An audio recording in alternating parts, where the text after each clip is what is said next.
طلوع تلویزیون د ولسمشر غني او عبدالله ترمنځ د هوکړې تازه جزیات ترلاسه کړي. دا چې عبدالله او غني به په کومو اصولو هوکړې ته سره نږدې شوي ټول حال یو ویډیو کې کتلی شئ.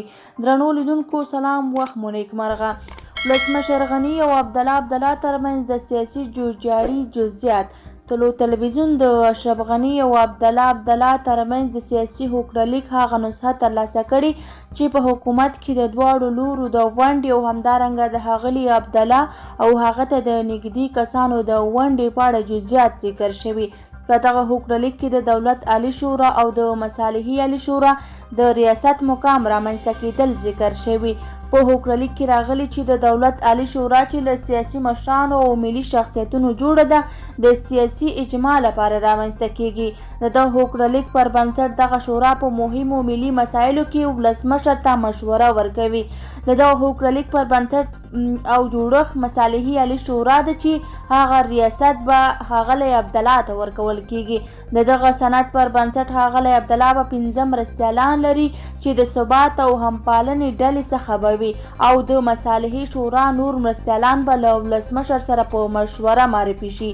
په دغه سند کې همدارنګه راغلي چې د دغه شورا رئیس یعنی عبدالله د دغه شورا جوړښت له ولسمشر او نورو سیاسي مشرانو د ملي شورا د دواړو مشرانو مدني ټولنې او د هیواد له مخکښانو سره مشوره به وي. په دغه سند کې د ښاغلي عبدالله د واکونو په اړه راغلي چې هغه د سولې بهیر مشري، د مصالحې عالی شورا د غونډو مشري او د دغه شورا چارواکو، اجرایوي او اداري کارکوونکو، همدارنګه د سولې په چارو کې د دولت وزارت د چارواکو د ګمارلو صلاحیت به ولري. د ملي مصالحې شورا به د سولې اړوند چارو واکونه تثبیت، تصویب او رهبري کړي. په هوکړلیک کې راغلي چې د ملي مصالحې شورا پریکړې او تصویبونه به د رایو له اکثریت او د هیواد ملي مصالحې ته په کتو سره نیول کیږي او دغه پریکړې او تصویبونه وروستي دي او د هغه عملي کیدل لازمي دي. د دغه سند پر بنسټ ولسمشر غني د اړتیا په صورت کې د ملي مصالحې شورا مشورتي غونډې رابولي. د دغه شورا د دندې په اړه راغلي چې دغه دندې د دولت له اړوندو اداراتو سره په همغږۍ د سولې په چارو کې د ملي، سیمه ییز او نړیوال اجماع رامنځته کېدل، د سولې د پرمختیا بولو او د نړیوالو مرستو جلب او ملاتړ، د سولې له ټینګښت وروسته د بیا رغونې لپاره د نړیوالو مرستو جلب دی. د دغه هوکړلیک پر بنسټ د ښاغلي عبدالله لپاره د سولې په اړوند په ټولو مسایلو او امنیتي تابعیاوي د هیواد د دویم کس تشریفات او ځای کې په پام کې نیول شوي. د هغه مرستیالان له پروتوکول، امنیت او له دولتي تشریفاتو برخمن دي. په هوکړلیک کې د ملي مصالحې عالی شورا د یوه خپلواک بودیجوي واحد په توګه یادونه شوې او ویل شوي چې د ملي مصالحې شورا بودیجه د حکومت لخوا تمویل کیږي. خو ذکر شوي د سولې د چارو د ښه پر مخ بیولو لپاره له نړیوالو مراجعو هم مرسته ترلاسه کوي.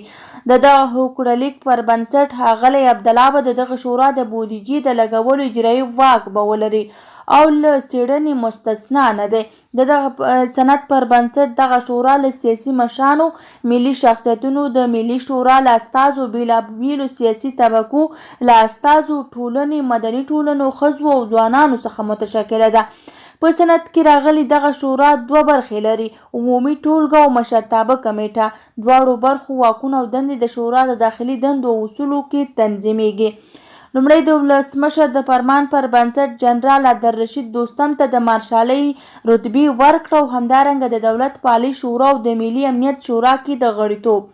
په کابینه کې 50 سلنه ونډه او د والیانو په ګمارنې کې ګوښه کولو او تبدیلۍ کې د لیدلوري توافق او وړتیا د موجه دلایلو او د مشورتي پر بنسټ ترسره کیږي.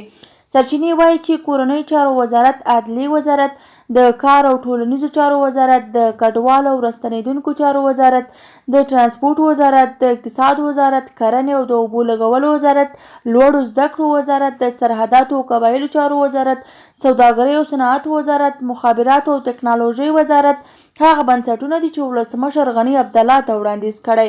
اصلاحات دغه هوکړلیک بله برخه ده.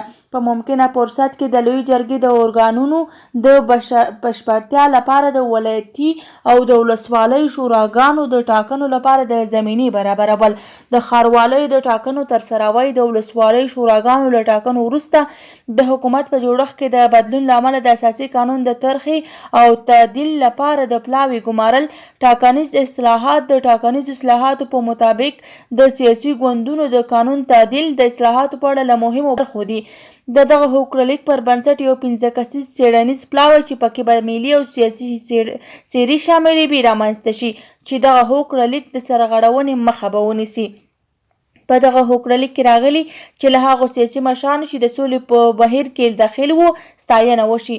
د دغه هوکړلیک پر بنسټ دغه مشران عبارت دي له استاد برهان الدین رباني، صلاح الدین رباني، پیر سید احمد ګیلاني او محمد کریم خلیلي څخه دي. زموږ ویډیو همدومره وه.